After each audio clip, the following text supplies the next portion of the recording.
Good evening, beautiful people. I thank God for this opportunity that He has given unto me, and I thank you all for those who plug in, for those who share. Means a lot, and I appreciate it, and I thank God. Today, I want to just dig a bit on the aftermath of going up and down and the separation and what happened after, and just try and excuse me, and try and appease things, or rather try and make things or see things into some perspective of some sort. So with everything that was going on with the separation, it was a mess, and as we saw the last time, it was, separation is not really ideal, or rather it brings pain and brings some sort of, is it what do you call it, some sort of disconnect, some sort of trauma to some extent to the kids, and then it's it has a lot, it brings a lot, and yeah, if we can manage not to go through that, or make our children not to go through that, it would be ideal. So anyway, have you ever felt or being in a place that you feel rejected for no apparent reason, and you're trying to understand what is going on, and you're trying to understand why is this happening, and you're trying to understand why me? You're trying to figure everything out, and to some extent, it does not make any sense to you. It was part of it has been a huge part of my life, basically. After the separation, most of the times things that happen, either I'm too paranoid or I'm overthinking things, but there's some sort of rejection that comes or creeps up, and it happens, and you find yourself in a place that you feel insufficient, or rather you feel not worthy, or rather you feel you do not qualify in any aspect, in any platform. You just don't see yourself being able to qualify in anything, and you find yourself fighting or trying hard as you can to fit in, or even sometimes you find yourself trying to get out of your way, try to please, not because you just want to fit in, basically. And I was going through some material, and I found out that most of the things that were stated there were things that I've been battling with for a huge part of my life, and it's real, and it's messy. When my mom and my dad broke up, we started the back and forth. You going to my mom's place, going to my dad's place, going to my mom's place, going to my dad's place, and in between, I was about what, 10, 11. In between, we learned, me and my brother, we learned to maneuver, because from Gitaro, where we were staying, to K South, we used to take 2 buses. So somehow we managed to be going through from home, Gitaro, go to town, from town to K South. And at a young age as that, we knew our way around town somehow. And in fact, I came to later see it was helpful to me. Like, later on in life, when you grow up and you find, moving around town or maneuvering your way through town is not a huge or a big deal. I may not know the streets well, I may not know all the buildings, but moving was easy for me, because from when I was young, God was preparing me somehow for this moment. And most of the times when you go through pain, when you go through a challenge in life, when you go through things in life, when you look at it, you'll find that some things that you went through are kind of helping you now. Maybe then they would not make any sense, but now you just look at the situation and you're like, okay, if I did not go through that, I'll be stuck in this situation, or I'll be messed up. I know it seems just something light, going to town, or a big deal, but I'm just an example. Indulge me for a second. Just an example. At a young age, back in the day, my age, no one would go anywhere without their folks, but we did. Because my dad was tired of, the first, I think he did first 1, 2, 3 trips or so. But he was tired. We used to go there on Saturday and back on Sunday. Sometimes we go on Friday night after school. We go on Friday, we get there in the evening, and then Sunday in the evening we go back. So and they were comfortable. Somehow it happened. I don't know how they were comfortable, but they were. And we were still young. At that time, no one at our age was doing that. But we did that. And when I grew up, when I started, moving around in town, I would remember those moments. And I was like, okay, it's easier for me now because back in the day, we did it. So basically with life, it's all about that. You might pass through something and you find it maybe painful then. But when you come to realize it, you're like, hey, okay, I can use it now. I remember my mom was a clean freak. And she would really discipline us if we never made the house clean or did our chores and everything. And when I look at it, back then, we used to see her as a disciplinarian. But now, I'm actually more allergic to dust than many people are. So I have to keep my environment clean. And some people mistake that to being a clean freak, or what is it called? The person who always has things in order. I forgot the name. Anyway, and it's because of that experience that we passed through my mom that right now I'm able to make my environment clean, and I'm not getting so much dust, exposing myself to so much dust because of that training that we went through with my mom. So basically in life, many things we go through, and sometimes they don't make sense then, but when you come later on in life, you see that if I had not gone through this, maybe this would not have happened. And things fall into place, and that's some of the things that did. I'm saying it's not a big deal maybe, but I'm just some examples. And probably you can look into your life and see, what did you go through then? And then it did not make sense, but now it makes a lot of sense. So fast forward, my mom comes and my mom, in 1996 Olympics, my mom gets an opportunity to go to the US to serve as a medical team. She was a medic by profession. So she wanted to, I think her job took her there or something. So she goes and comes back. And when she comes back, she says, she sits us down and tells us, that's a nice place to be. That's a nice place to raise, to live in. And she goes ahead, we sit down, have a talk, and we discuss about it, and we're so excited. So she goes ahead and gets our passports ready and everything. And in 6 months' time, she was flying back. So she's flying back, we go to the airport. I feel the same rejection when she was leaving, because she never hugged for long, and you could see her turn away. And I'm reminded of when she broke up with my dad. But this time it was not as hurtful, because it was a bit, I knew what was going on, I knew where she was going, and I knew what was going to happen. So it was not as hurtful. So in this period, so my brother is in boarding school, my sister is in boarding school, and I'm staying with my mom, because eventually the back and forth after my brother finished primary school, my mom talked to me and my dad, and they decided that I go stay with my mom. It was a bit healthier for a child in K-South than in Gitaro. Gitaro was more secluded, one house here, a few meters, 300-400 meters, and the next house. But in K-South, it was, these estates and, Sivo, and, next door neighbor. So it was a bit conducive for me to be there. So they talked about it and they agreed, and I went to stay with my mom. So I stayed. So when she was leaving, I was staying with my mom. My brother was in boarding. My sister was in boarding. Now, so I was in class 8. I would not be able to switch schools, like go back to stay with my dad. So I had to finish that.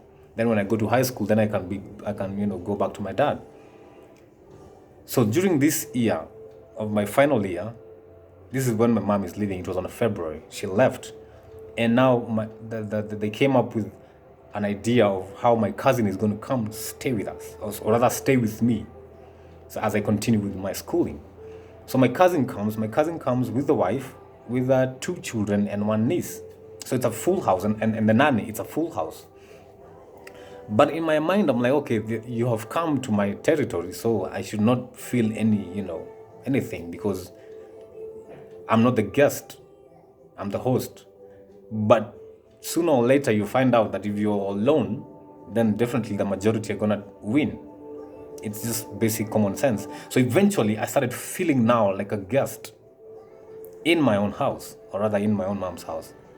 Anyway, so this scenario happened. It started now shifting and making me realize stuff, and now started missing my mom, started seeing things that were not, I wasn't as free as I was before. Even though the environment is the same, I wasn't as free as I was before my mom left. And it started having some effects on me, started having some negative effects, started having some rejection to some extent. I remember one time, I think the first days, we were having, this might be lame, but just indulge me. We were having dengue. Is it green peas? No. We were having dengue, and from back in the day, I did not really quite enjoy dengue, like from back in the day. It was a bit selective, and I would just have it when my mom used to cook it, but I did not fancy it very well. So this time they're preparing it. So I voice or air my issue out and say, okay, hey, I'm not a fan of dengue,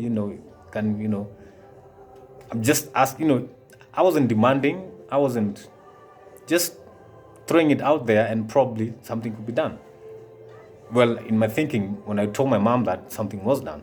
So I'm thinking it's, and then my cousin's wife comes at me like, hey, people out there are hungry. People out there don't have food, and you hear saying that you don't eat it. You don't have any allergies, and you're just saying that you don't eat it because of. And now people are out there, they are hungry, and this and that, and this and that, and it really got me. And I was like, okay, it makes sense. It makes sense if people are out there hungry, and I'm here just because of. Dengue back in the day had stones, and they were not properly done, and it wasn't as delicious. You had stones, and everything was a mess to me. So I said, okay, if someone is sleeping out there hungry, I might as well suck it up and enjoy the meal. And I did exactly that. And I had the meal. I don't want to call it bashing, but the talk that it was a bit, but I said, okay, hey, fine.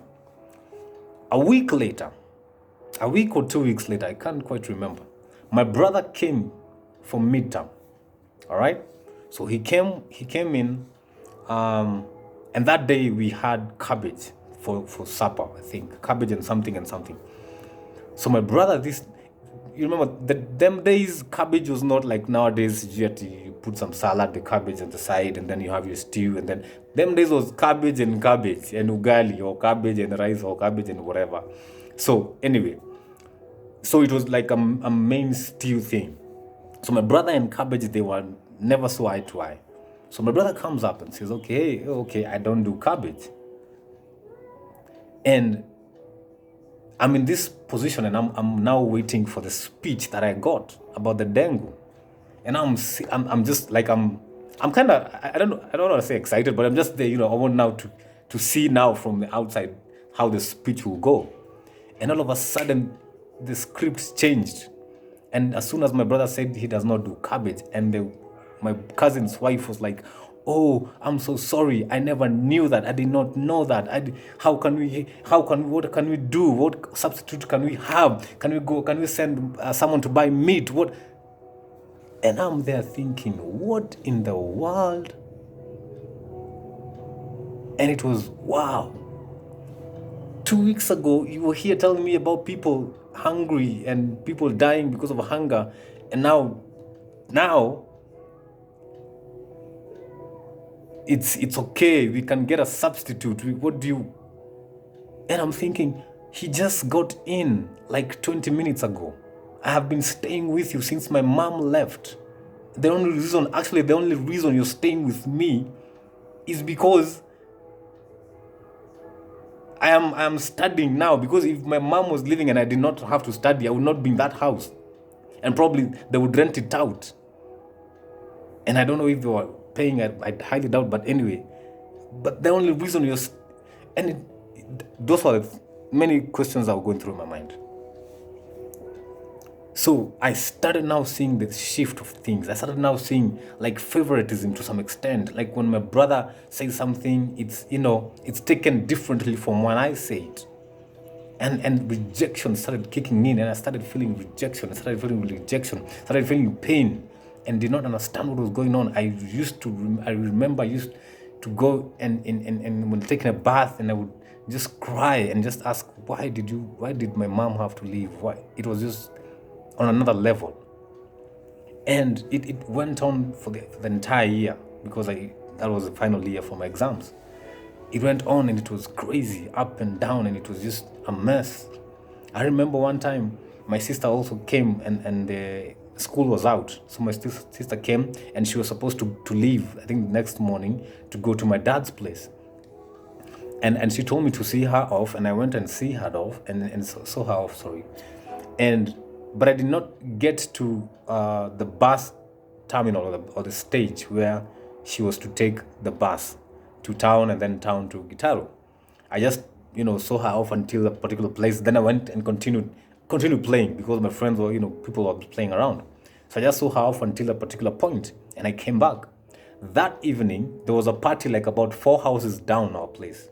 And we stayed in this estate where, houses are like joined together, or like one big block and different houses. So 4 houses down from our place, there was a party for teenagers. My sister was a teenager then. And my cousin and the wife comes in and tells me and asks me, where's my sister? And I say, my sister went to my dad as was the plan. And they say, no, you're lying to us. We have seen your sister in this and that party. And I'm thinking, okay, I don't know. And it became a huge deal. And they call me a liar. They call me this. They call me that. And they told me, you're gonna tell your dad, and this is not an acceptable behavior. You are lying, and you're doing this. You're doing that. It was huge.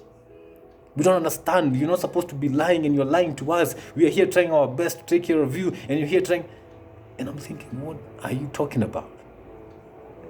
And I'm telling them, okay, you know what? She prepared herself, and I saw her off until this point. From there on, I don't know whether she boarded a matatu or a bus to go. I don't know, because I did not see her off to the stage. If she went and hid herself and waited to the evening for her to come to the party, I don't know. I have no idea. And then, oh no, you go and tell her to come. So I go to that party, and it's teenagers. I'm still not there, so you're trying to hide so that you don't get also bullied. So I go around and I don't see her. Then I come back and I say I don't see her, and they're like, no, you have seen her and you're lying to us. I've seen someone like her, and when she saw me, she hid. And I'm gonna tell your dad, and I'm also gonna tell your dad how you're lying to us. And I'm thinking, what have I done? If she's there, I don't know. If she has seen me and hid, I don't know. So long story short, the following day they called my dad, and my dad said my sister was there on time. The time duration made sense, and they just said it casually, and life moves on. But it really left a deep cut in my heart. I really didn't. It made me even wonder and cry even more, wondering why did my mom have to leave? Like, what have I done?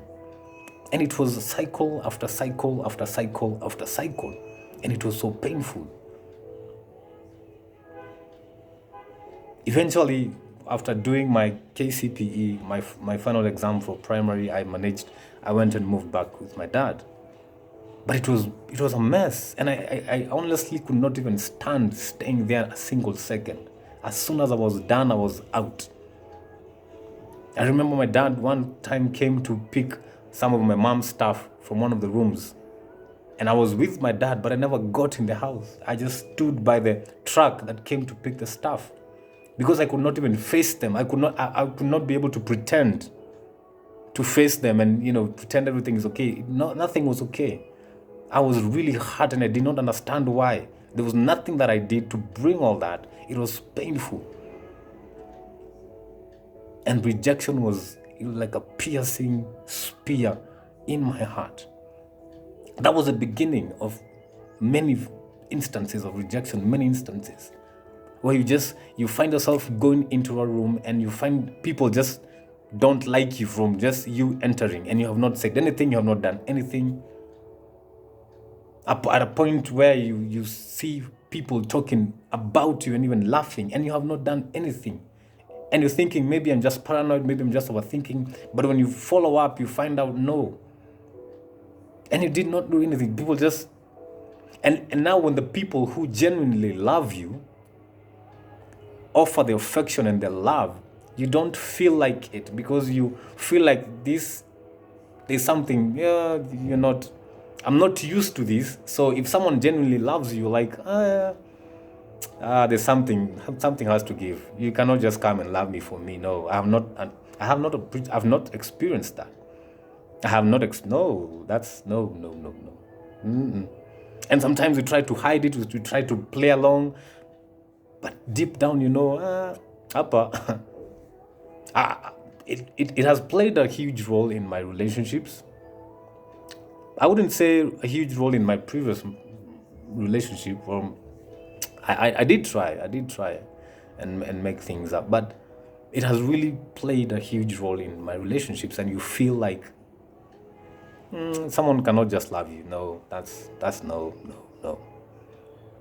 And today I found myself just trying to rethink that period and that time and that messy situation, and it was huge for me.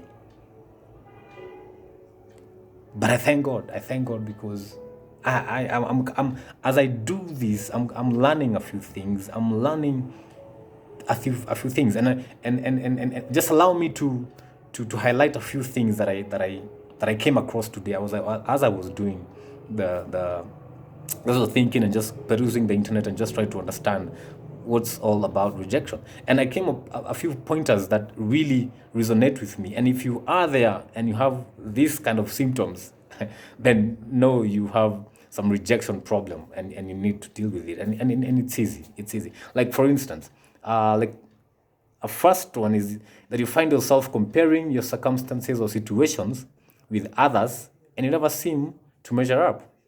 I've been there. You feel like you missed out on life's opportunities and now it's too late. Been there too. No amount of encouragement is enough to convince you of your worth. Oof. My pastor knows that firsthand. You feel rejected if you are not greeted or acknowledged by leadership. You constantly seek the approval of others and suffer from people pleasing. Ouch. You are easily offended or embarrassed from discipline or correction. You are always trying to prove yourself in public. You feel like you are on the outside looking in during interactions or conversations with people. You think you could do a better job than the current person doing it, like maybe a pastor, and you say, I can do better than him, or a teacher, I can do better than them. You believe no one understands you or what you're going through. Most of 90% of this is what I've been through all my life. And if you have, then, we are in the same WhatsApp group. But anyway, it's changeable. With Christ, everything is doable. He can reverse. He can restore. We need, first of all, to understand, like Proverbs 18:21, the Bible says the tongue has the power of life and death. And we need to understand what we speak. I remember one time I was speaking with my pastor and I told them, I'm a mess. And he told me, no, don't say you're a mess. You're not a mess.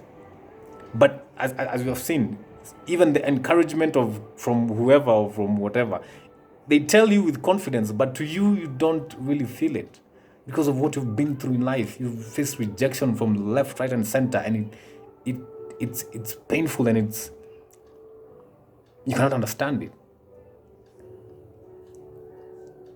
It's up to us, for us though, to understand that whatever God says in the Bible, whatever God says in His Word, is true. And once we come into terms with that, it doesn't matter who loves us or who doesn't love us. Or Psalms 27:10, if my father or my mother don't love me or abandon me, God will not abandon me. It's up to us to understand and start believing what God says, because it is true. He died for the world, for everyone, you and me, anyone, everyone. As long as you're human and He died for you and me. And it's up to us now to understand, okay, fine, I have gone through rejection. I have seen some of these examples that have been stated, and yes, I'm there. So what's the way forward? We cannot always be living in rejection, in doubt, in insufficiency, feeling that you need to please or feeling you need to prove yourself. You cannot always live like that. There is a change, and the change can only come through Christ. I don't have beef. That happened then. I know I had to go through that because I have found myself in the same, not the same situation, but in a situation where I'm able to understand my nephew when he went through that. I'm able to understand what he's going through. I'm able to see him in that light or in that perspective. And I'm able to tell him a word of truth, and I'm able to kind of show compassion on them. And maybe I did not do as better as I would want it to, and I'm sorry. He follows me, so I'm sorry if I did not do as much, but I just want to understand that I had to go through that for me and you to connect, for me to show you it's going to be okay, for me to show you there are better days ahead, for me to show you now it's painful, but tomorrow there is joy, for me to show you that I'm here, aren't I? I went through that, but I'm here. And for anybody out there who feels that everything is falling down or crumbling down, just know that God loves us. I came across a particular verse, I saw it. 1 John 3:1. See what kind of love the Father has given to us, that we should be called children of God. And so we are the reason why the world does not know us, in that it did not know Him. We are precious in the eyes of God. We are beautiful.